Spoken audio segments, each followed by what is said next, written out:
राधे राधे। प्रेमानंद जी महाराज जी ने बताया कि जीवन में दुख क्यों आता है। वृंदावन के प्रेमानंद जी महाराज एक प्रसिद्ध संत हैं। उनके सत्संग सुनने के लिए लोग लाखों जन आते हैं और अपनी जीवन की समस्याएं प्रेमानंद जी महाराज जी से साझा करते हैं। और प्रेमानंद जी महाराज जी उनकी समस्याओं को बड़े आराम से सुनते हैं, वो बहुत अच्छे से समझाते हैं और समस्याओं का समाधान भी निकल आते हैं। प्रेमानंद जी महाराज जी के सत्संग में एक भक्त ने पूछा कि जीवन में आखिर दुख क्यों आते हैं, हमें दुख का सामना क्यों करना पड़ता है। तो श्री प्रेमानंद जी महाराज जी ने कहता है कि सुख और दुख दोनों जीवन का हिस्सा है। कभी सुख मिलेगा तो कभी दुख का सामना करना पड़ेगा।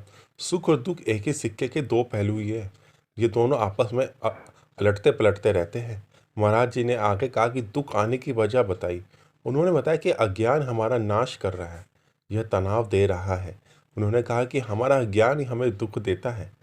प्रेमानंद जी महाराज जी ने आगे कहा कि दुख से मुक्ति पाने के लिए हमें भजन करना चाहिए, प्रभु के शरण में जाना चाहिए, प्रभु का नाम जाप करना चाहिए। ऐसा करने से हमारे जीवन से जो दुख है ना, वो कम हो जाएगा। और अगर नाम जप और भजन करने से दुख नष्ट नहीं किया तो जीवन में कष्ट ही कष्ट आएंगे और इसका जीवन भर हमने सामना करना पड़ेगा।